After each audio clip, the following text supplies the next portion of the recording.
में उसको डिसमिस कर दिया, और डिसमिस करके हटाया थोड़ी था।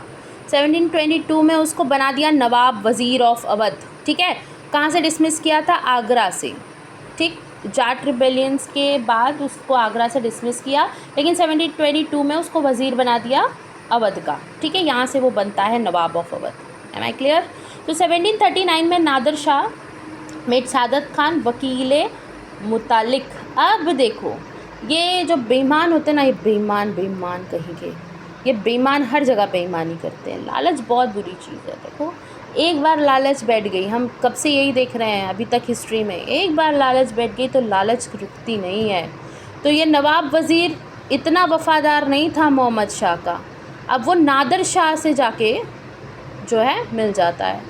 अब नादर शाह से जाके मिलता है 1739 में, और नादर शाह क्या कर देता है? वकीले मुताल्लिक बना देता है इसको। ठीक है, इंडिपेंडेंटली मुग़ल आर्मी के साथ आप रह सकते हो, इंडिपेंडेंटली मुग़ल आर्मी को चला सकते हो, लेकिन अचानक से इसकी मिस्टीरियस डेथ होती है। इसके मौत का किसी को पता नहीं है कैसे मरता है ये। ठीक, 1739 से लेके 1754 तक सफदर जंग बनता है सेकेंड नवाब ऑफ अवध। ठीक है, कौन बनता है? सफदर जंग बनता है सेकेंड नवाब ऑफ अवध। कब? 1739 से 1754 में। 1754 टू 1775 शुजा उद्दौलत दौला बनता है नवाब ऑफ अवध। ये देखो, ये याद रखेंगे, ये क्वेश्चन आया था, दिस क्वेश्चन वॉज देयर। हाँ, ये क्वेश्चन आया था। शुजाउद्दौला 1754 में बना था नवाब ऑफ अवध। नवाब्स ऑफ बंगाल, अब बंगाल में देखते हैं। ये हमने नवाब्स ऑफ अवध देख लिया। ठीक है, पहले ये करके, ओके। अब यहाँ पे देखेंगे नवाब ऑफ बंगाल। तो वहाँ पे गवर्नर जो है ना, वो इंडिपेंडेंट हो जाता है। मैंने बोला ना, छोटे छोटे जो गवर्नर्स थे, सूबेदार्स थे, वो ही अपने आप को इंडिपेंडेंटली रन करना चालू कर दे रहे थे। ठीक है, अब ये जो 1717 में जो फारुखसियार है ना, replace the system of imperial Mughal viceroys with heredity nawabs in Bengal. अब ये फारुखसियार क्या करता है? ये रिप्लेस कर देता है, मुगल वॉइसरॉयस को हटा देता है, और क्या करता है? नवाब्स को बैठा देता है बंगाल में। हेरिडिटी मतलब नवाब का बेटा ही नवाब बैठ बनेगा, ऐसा कर देता है। ठीक है, बंगाल रूल करता है इंडिपेंडेंटली। इंडिपेंडेंटली का मतलब ये था कि मुगल का नाम था, लेकिन आराम से अकेले ही अपने ही रूल से चला रहे थे। ठीक है, फिर बंगाल, बिहार एंड उड़ीसा, और अपना ही कॉइन बनाया नाम मुग़ल एम्परर के नाम पे। ठीक, मुर्शिद कुली खान, ये ध्यान रखेंगे, मुर्शिद Quli Khan became the first नवाब। मुर्शिद कुली खान ना एक छोटा सा सैनिक ही आप मान के चलिए, लेकिन उसका प्रमोशन हुआ। He was so good, he was so talented कि जो एम्परर है ना, मुग़ल एम्परर, उसको वो बड़ा पसंद आया, और उसको उसके काबिलियत के तौर पे जो है बार बार प्रमोशन मिल रहा था। ठीक है, मुर्शिद कुली खान के बारे में ही इतना है। फिर वो बनता है नवाब, पहला नवाब बनता है बंगाल का। ठीक है, पहला नवाब बनता है, और फिर चेंज करता है जागीरदारी सिस्टम को माल जिस्मानी में। अब ये माल जिस्मानी मतलब ज़मींदारी सिस्टम। ठीक है, और यहाँ पे जन्म होती है ज़मींदारी की। कौन जन्म देता है ज़मींदारी को बंगाल में? मुर्शिद कुली खान, याद रहेगा, मुर्शिद कुली खान देता है ज़मींदारी को जन्म, और क्या हटा देता है? जागीरदारी। ठीक है, 1740 टू 1756 में।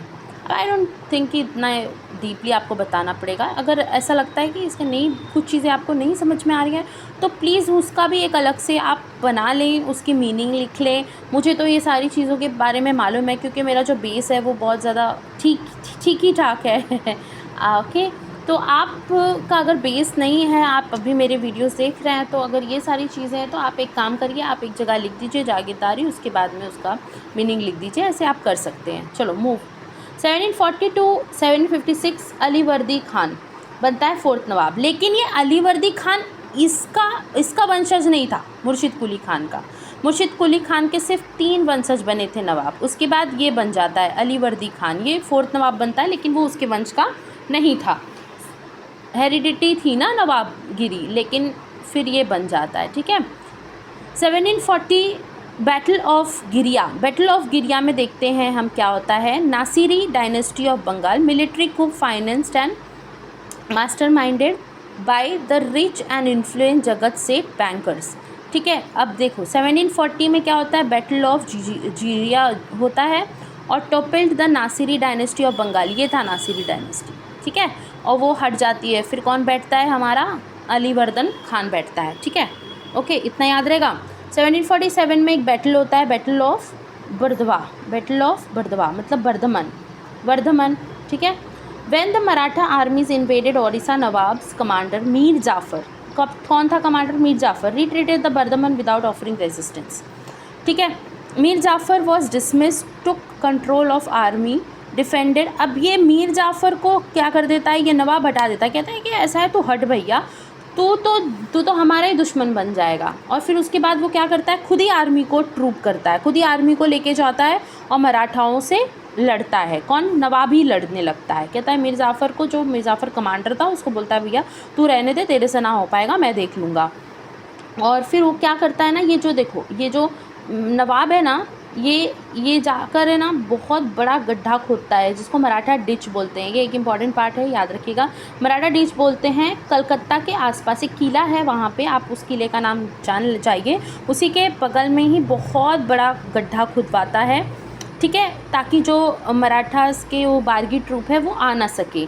लेकिन फिर भी जो है मराठास ने हार नहीं मानी थी, ठीक है।